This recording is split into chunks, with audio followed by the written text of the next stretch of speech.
Thanks, dear viewers, for joining us in this edition of the 6 p.m. primetime newscast on EQUINOXE television, live from our headquarters in Cameroon's economic capital, Douala.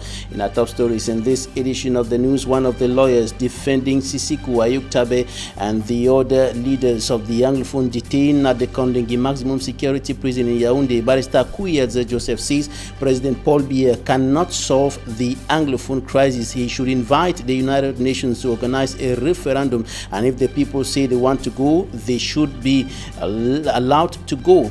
He was speaking to EQUINOXE television within the context of the Inside over the weekend. You will hear him in this newscast. And the president of the Cameroon Renaissance Movement, CRM political party, who came second officially in the October 7, 2018 presidential election in Cameroon, reaffirms that he won the election and his victory was stolen. He was speaking in La Vérité en Face yesterday. You will listen to Professor Maurice Kamto in this newscast. And attacks continue in the two Anglophone regions of the country. The most recent concern an attack on a plane of Kameko in the Bamenda and the killing of some humanitarian workers in the crisis.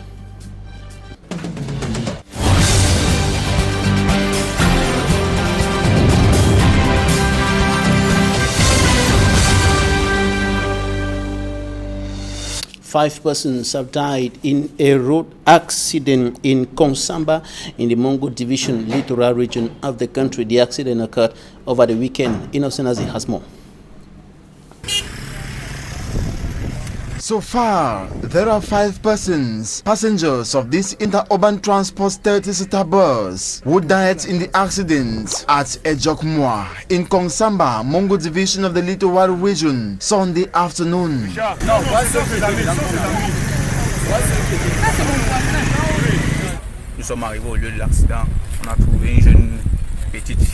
This witness talks of a 3-year-old girl whose head shattered. L'enfant qui était l'enfant qu'on vient d'appeler là. Ah Seigneur! Mon père, tu es dans la voiture là? Mais quand tu sais non,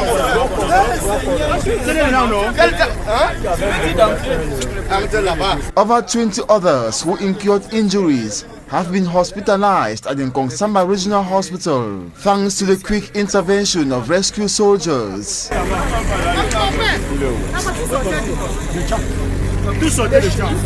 No one reportedly died in the private vehicle that was from the west region to the littoral on high speed.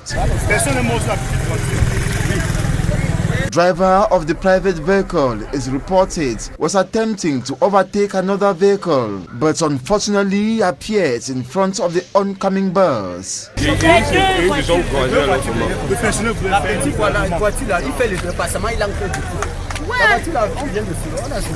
The bus and car were seriously destroyed. Driver of the private vehicle is equally undergoing treatment.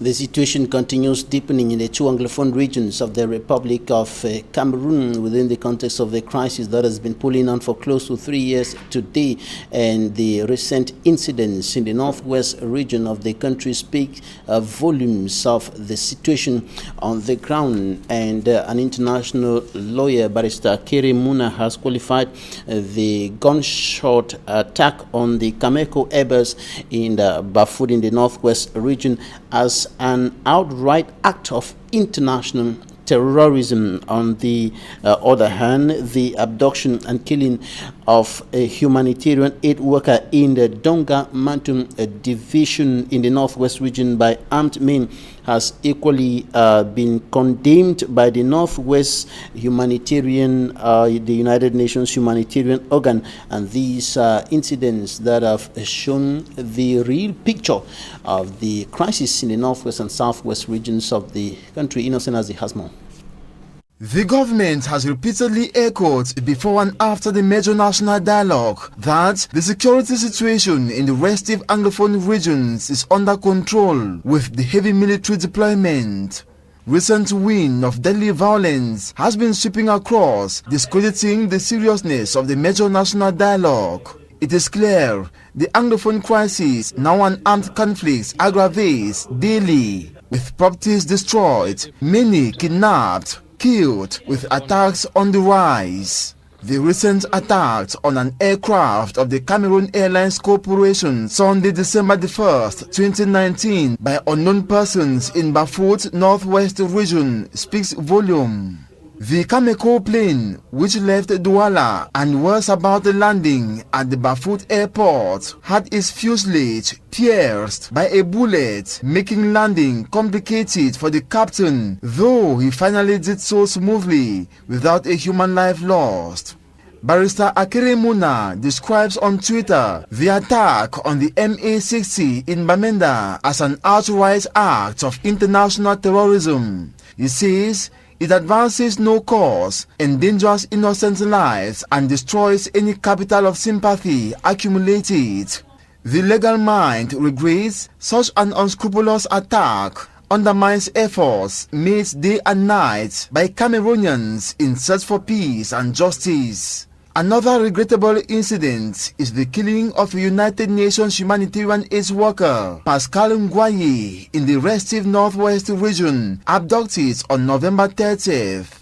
The killing of the commensurate worker, a local non-governmental organization and UN partner, has been strongly condemned by Ms. Allegra Bayochi, who says is deeply saddened by the news of the barbaric execution. While trucks of military men go to the two English-speaking regions to finish the die-hard separatist fighters for peace to return, according to government, Tibor Nash, U.S. Assistant Secretary of State for African Affairs, had said to the international community and governments of Cameroon, the war cannot be won militarily.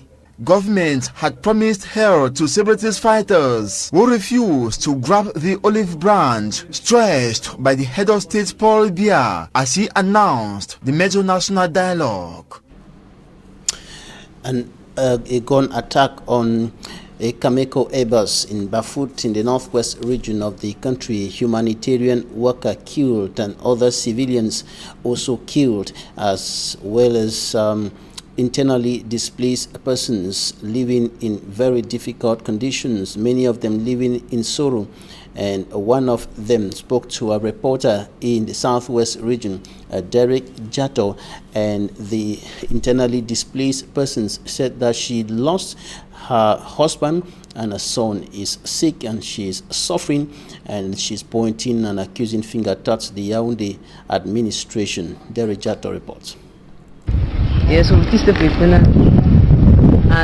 Bisingi Juliet has not only lost her home, so this people will get them for a year, but her husband too is missing. I don't know me Saturday. I don't tell Saturday because as any man they go on, we start on around 4 o'clock for morning time. Any man they want to go on side, they say we don't care. Any man they go on side, any no move down for pick up. We never get any man just go on side. So me I not be know the Saturday today. So on her back is her 1 year 6 months child, and he is sick. My child has never seen his father, she told me. Like this, you never see Papa. You want to do her. You want to do her.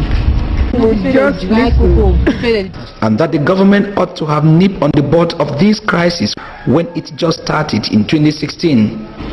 I would not really see and say the government don't really fail we. Now they truth that the government don't fail because for the start, for the time when this crisis start, if they be fit to talk that time, like today we need to suffer up and down. What can any suffer? Can any go school? You go inside. She will later recount witness scenes in the bushes, and her trust now is on God for intervention. Go inside bush, you see someone they don't even get chopped. Someone they don't kill them. That kid just stranded. They go do it with that one then. They don't get close. They walk into food near the troop. Then only God the guide inside bush. Maybe some of food they will even struggle. One come for town. We dey for you. We dey up down. We no even get place to sleep. Sometimes if even yes, tomorrow they go. Tomorrow go yes, so they limber. Tomorrow back we dey for Bisingi. That means we just dey up and down, up and down. But today there is good news for Bisingi Juliet. Mary Mbonya, Program Officer for Center for the Advancement of Women Initiative, is giving her a source of livelihood and other women of her kind. As far as these IDPs are concerned, our main goal is that we want to make them feel a bit comfortable out of their home, out of their base. Some requested to be given some capital to carry out business that we did. We have some people who want to carry out poultry farming, some into restaurant business, some want to sell food stuff like gari, fish, granules. So we provided all of that. Bisingi Juliet has been given a bag of gari to start a business. Her prayer is to succeed, have enough funds, and be able to treat her sick son, and even extend a hand of assistance to her friends and family members still in the bushes. Well, we thank God for our sister then, do our mommy then, what help with. The ones that say, okay, we need to do nothing, say, I'll be picking then. If we help even our own brother, they see the inside bush, because inside that bush is not really easy. Now, the man will never enter inside, looking at the inside. And because of the unstable socio-political and security climate reigning in the two Anglophone regions of Cameroon, gender-based violence is on the rise. And in the report coming up next, a reporter in the southwest region, Derek Jato, takes a look at efforts of non-governmental organizations, civil society organizations, and even religious bodies to mitigate the impact of this virus. Gender-based violence is on the rise. 1 out of every 3 women sometimes experience violence. 1 out of every 5 child suffer from domestic violence. And today a day has been chosen to speak out, name and shame perpetrators of gender-based violence. We're talking about Thursday in Black. It's a campaign against gender-based violence. The Black just stands for resilience and resistance. In a come together that saw mostly youth in their 100 converging on Boya subdivision gave birth to a special campaign. We'll try to bring this day to raise awareness, to make them understand that violence is not a part of us. And these participants are expected to go and act as peer educators in their various communities, as they now have the knowledge on how to identify different forms of gender-based violence. Experts say the gender-based violence situation has recently worsened in the two Anglophone regions, suffering from what is today known as the Anglophone crisis. It is quite that there are some places that men are not supposed to go. There are some hours that men are not supposed to work. And when the military or the armed men, they violate a lot of the men's right to during this crisis. Thursday in Black was organized by the HIV/AIDS program of the Presbyterian Church in Cameroon, whose goal is to see a world without rape and violence. And one of the lawyers defending Sisiku Ayuktabe and the other detainees of the Anglophone crisis, Barrister Kuiyadze Joseph, has said that the President of the Republic of Cameroon, Paul Biya, cannot solve this problem. According to him, he should invite the United Nations organization to organize a referendum, and the result of the referendum should be respected. Take a listen to him. It is very unfortunate that the President of Cameroon, Mr. Paul Biya, he made such a statement, because immediately thereafter, I quite remember that it was at the Simalene airport when he just arrived from Cote d'Ivoire, because immediately thereafter we saw a mass deployment of troops and military hardware to the northwest and southwest regions, and we all know what happened thereafter. The military descended on, not on those terms, secessionists and terrorists and criminals.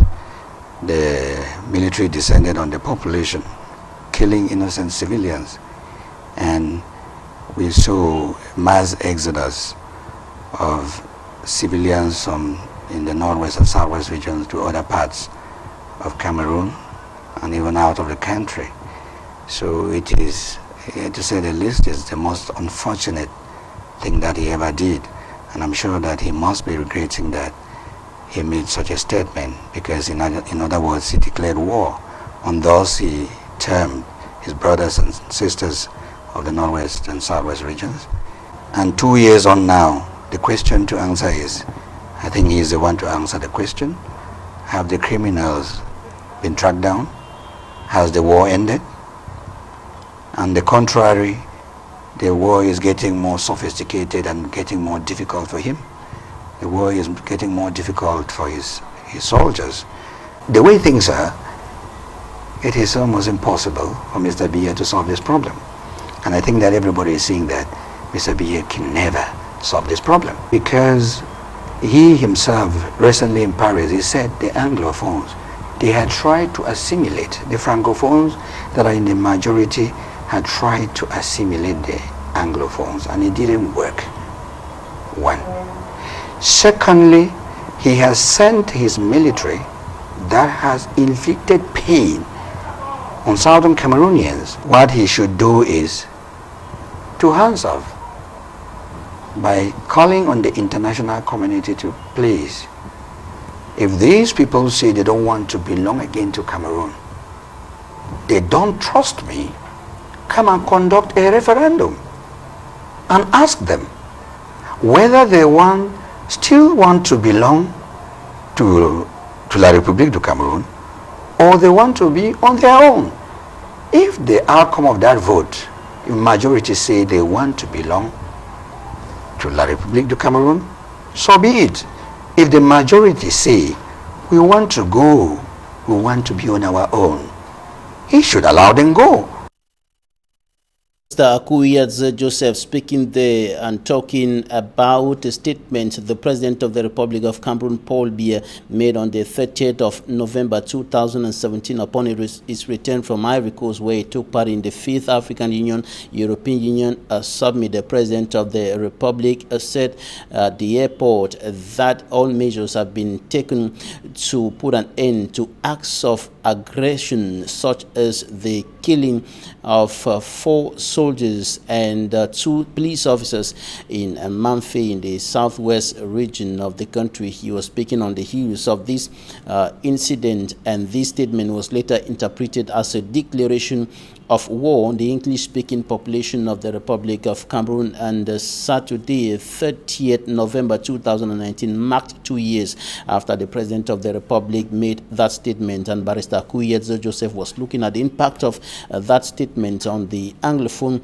crisis, and also indicating that the President of the Republic should invite the United Nations organization to solve the problem. And on the other hand, Professor Maurice Kamto, National President of the Cameroon Renaissance Movement, CRM political party, who came second officially in the October 7, 2018 presidential election, told La Vérité en Face yesterday on EQUINOXE television that the military option chosen by the Yaoundé administration is not going to solve the Anglophone crisis. And he also reaffirmed the claim that he won the presidential election and his victory was stolen. For me, Armstrong Sander compiled the statements made by Professor Maurice Kamto in La Vérité en Face yesterday.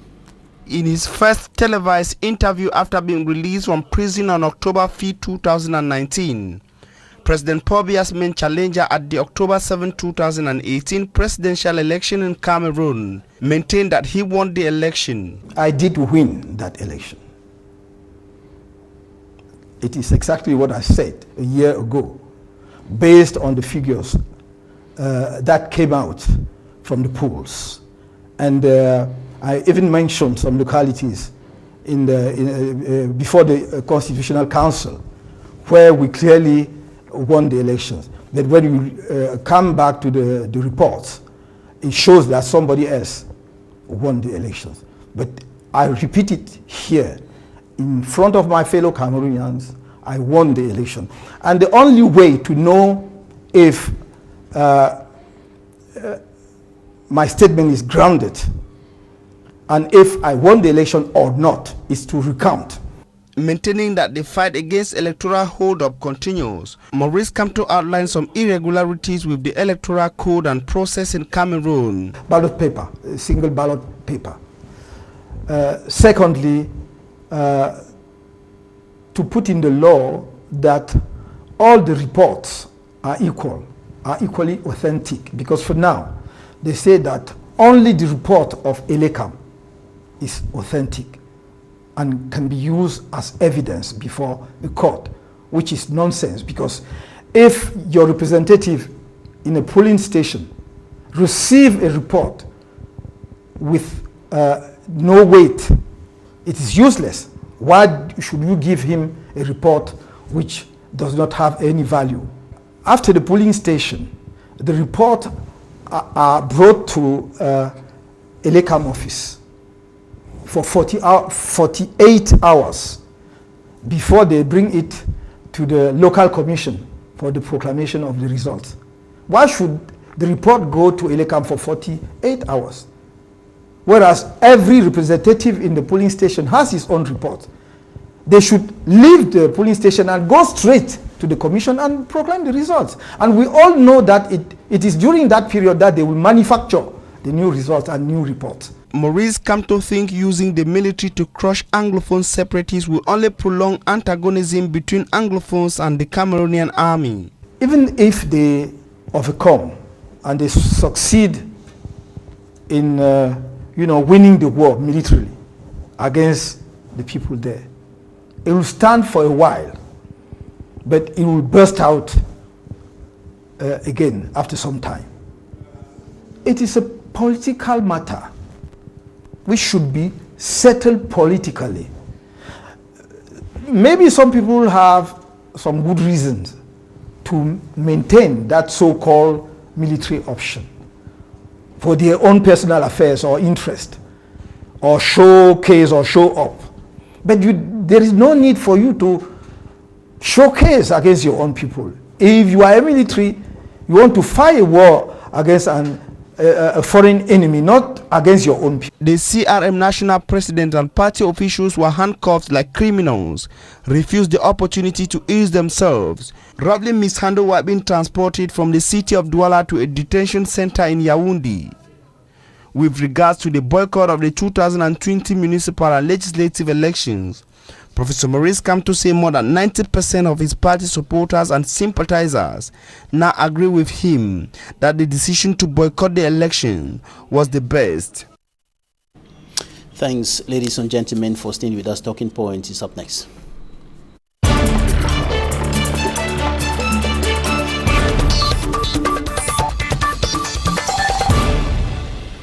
We are receiving a legal mind. Barrister Kamwa Limen is the head of the Kamwa Limen law firm here in Cameroon's economic capital, Douala, and a PhD researcher. Barrister, you're welcome. Thank you, Mr. Babila. It's always a pleasure being here.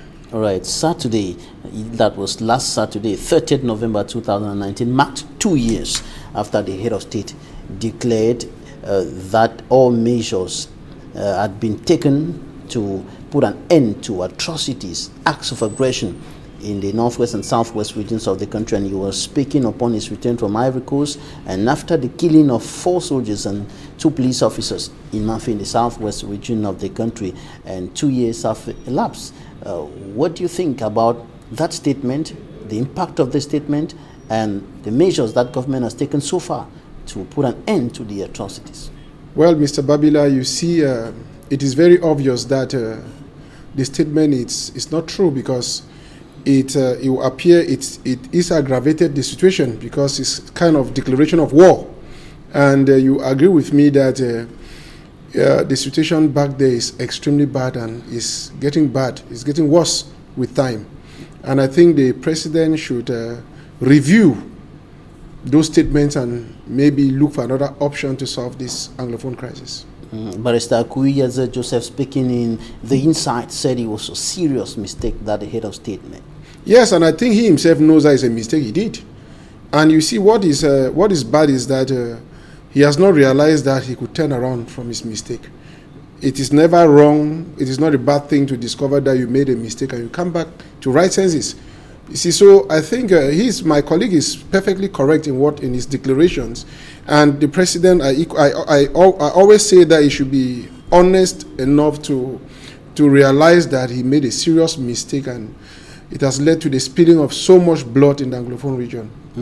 Military measures have been taken over the years, according to some analysts, people like Professor Elvis Ngole, to respond to the military component of the crisis, the security component of the crisis. Besides the military measures, the other measures too have been taken, but there's a lot of focus on the military measures. Thus, the interpretation of President Paul Biya's statement as a declaration of war. But was it really a declaration of war? Yeah, when you make those statements and immediately after you send military people you send the warfare military battalion to Northwest and Southwest is a declaration and the commencement of war. So it was, as I said before, it is a grievous mistake, a terrible mistake that unfortunately we the Anglophones are paying a very huge price. And be rest assured that equally the military, the Cameroon government is not only spending a lot of money to sustain the stupid war, they equally are, there's a good number of military people who have been killed, which is very unnecessary, was very unnecessary. The problem started with some revendications, as we keep saying, and the government could have dialogue with the people before they get to this state. And unfortunately, where we are today, it is not easy to come back. And Professor Maurice Kamto in La Vérité en Face yesterday on EQUINOXE television said the military option cannot work, cannot solve the problem. We heard this already from other persons. We heard this from the United States Secretary of State for African Affairs, Thibault Nash. But this military option is still being implemented on the ground, though close aides of President Paul Biya have been saying that the military part of the efforts of government to solve the crisis is not the policy option of President Paul Biya. His policy option, according to them, is dialogue, but the military component is also there. You cannot be dialoguing and fighting at the same time. It does not make sense. You either drop the guns and you dialogue, or you continue, you go ahead in your error in killing your citizens. You see, what we've not learned is the French Cameroonians ought to have learned in what happened in France in 1789, the French Revolution. They ought to have learned that military, you cannot use military against your own people and then you succeed.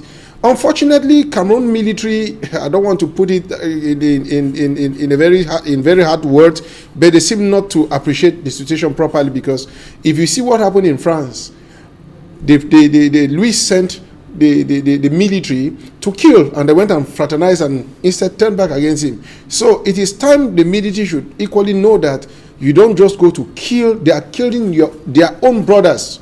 You understand?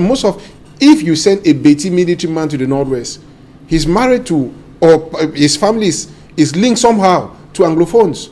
So you send those people to kill their own brothers, and in retaliation, these people to kill them. It's a senseless option. It's a senseless option. What should be done now? The military should be completely withdrawn from the two regions? Of course, it should be the first thing to be done. The military should be sent back. Police there are peacekeepers, they can handle situations, and then we go on to dialogue. It is very important. It's not even dialogue again, maybe negotiations.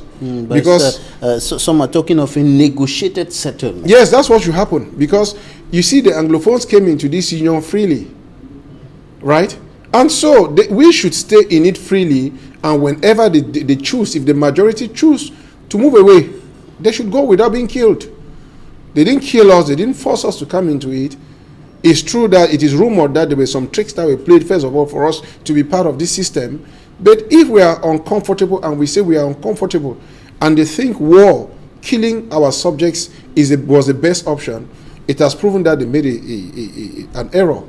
And the last incidents in the Northwest region speak volumes of the situation on the ground. Of course. You're talking about the gun attack on a Cameco Airbus at the Bafut Airport, and the killing of a humanitarian worker condemned by the humanitarian arm of the United Nations. What do you think about these incidents? You know, in one of my first early interviews, I made mention of the fact that there has been a gross violation of international humanitarian law in this country, but perpetrated by the military and the Amazonians. Amazonians, because we all understand, we've been attacked. These people were attacked. It is very, very indicative and very grievous, very serious that an aircraft was attacked. So the government, if they have not seen enough sign before now, I think they have understood that if they go this far, then things are getting really out of hands. It could sooner or later be a full-blown war. So, as I said, and as many people are saying, everybody is saying the same thing to one person who seems not to understand.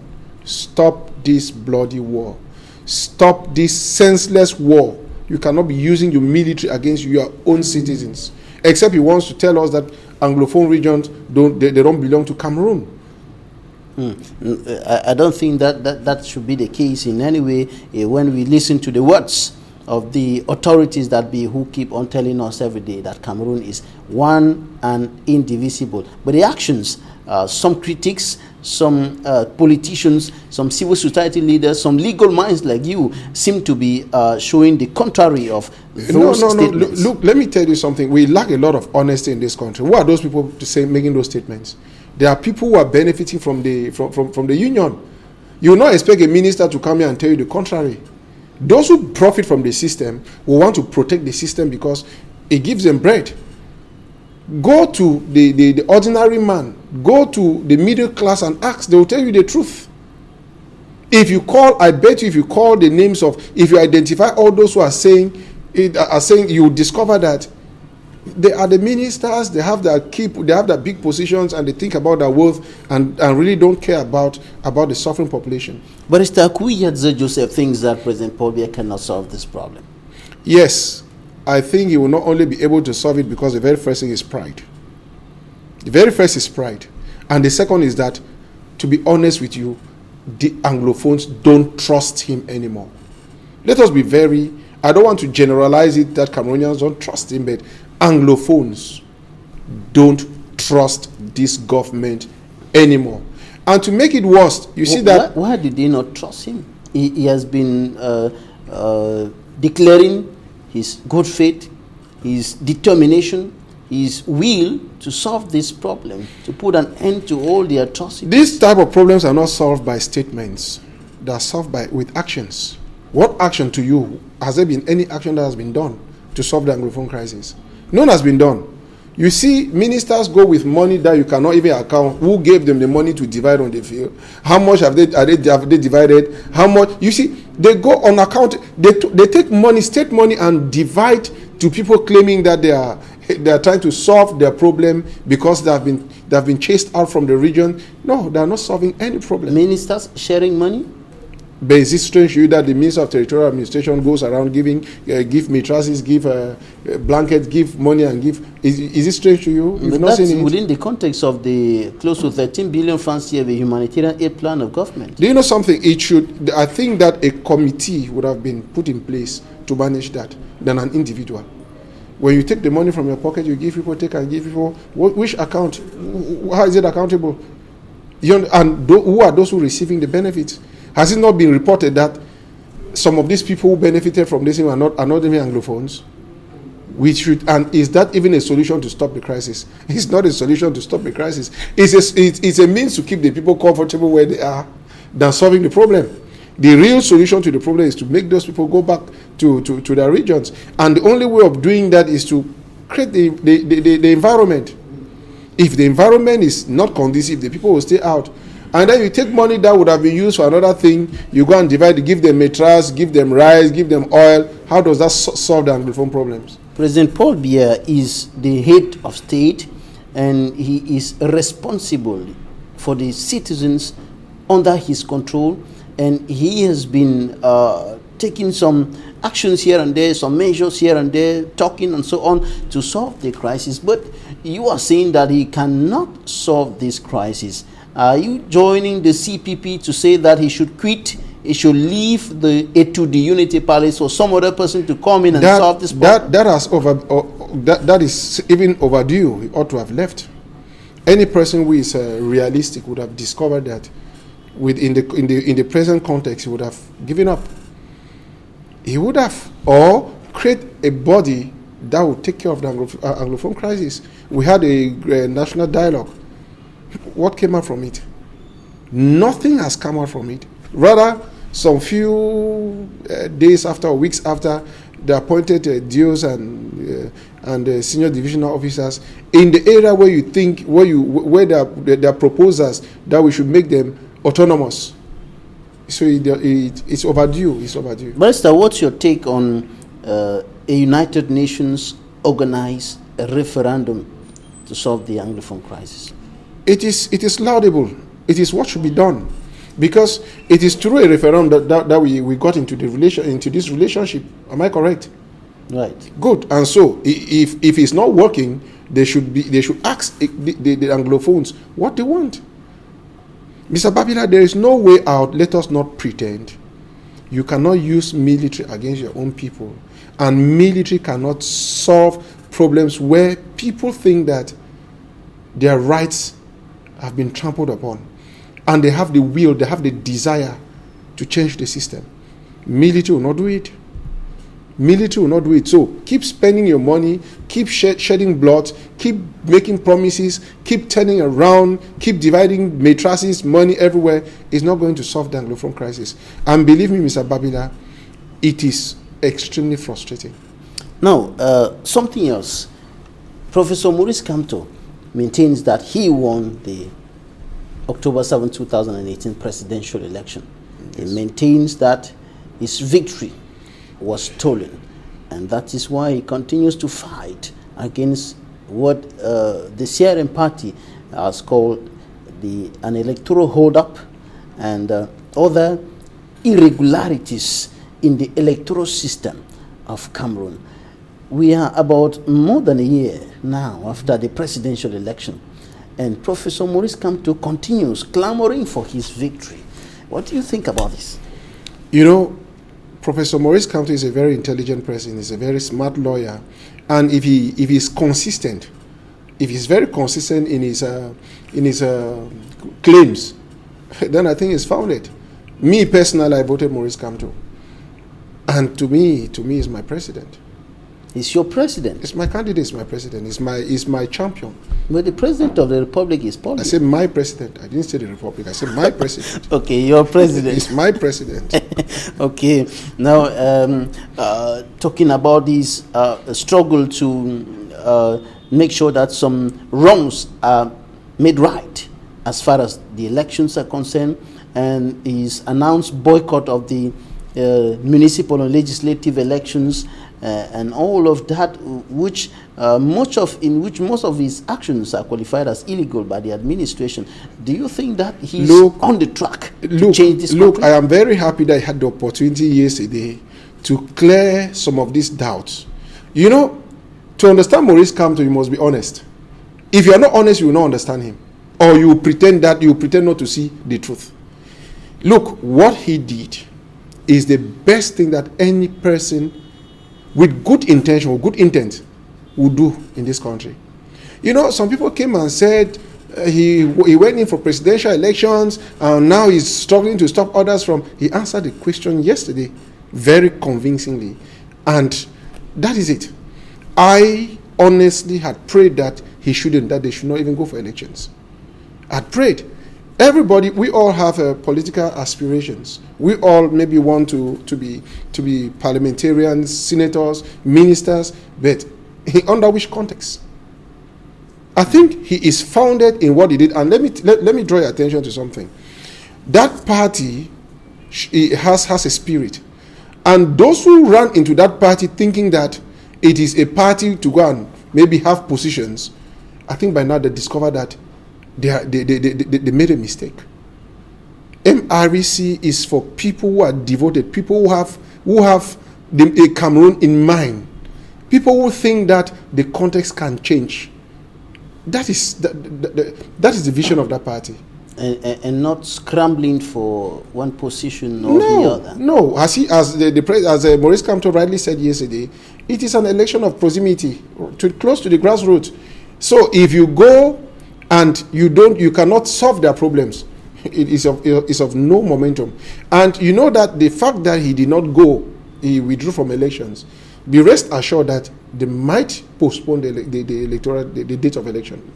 The Social Democratic Front also came up earlier and said if the crisis are not solved, it will not be proper to organize elections. You know, may not be taking part in the elections, and so on. You know, I feel a bit disappointed with Social Democratic Front, because what Maurice Kamto did, fighting for the Anglophone cause, ought to have been spearheaded by the SDF to say we are not going. No, we don't have peace. But when you go, you deposit your documents, you file your documents, and it's Maurice Kamto who is coming to remind people that you cannot go to this place because there is no peace. There cannot be election in Northwest and Southwest. Then you say that, okay, if they don't resolve the problem, you're not going for elections. Can the Anglophone crisis be resolved between now and February? It has taken 3 years. They cannot resolve it. So it makes you cannot. So to me, it was an error. They would have associated with MRC to give a harder push. Even though one of its members, Honorable Awudumbaya, had earlier said, "I cannot walk on blood, on corpses." Yes, and I hail him. I hail him for that. He's being honest. He's being honest. All right. Thanks, Barrister Nkamwa Limen, head of the Nkamwa Limen Law Firm, and PhD researcher. Thanks for coming. Thank you so much. Thanks, ladies and gentlemen, for staying with us. That's it for today.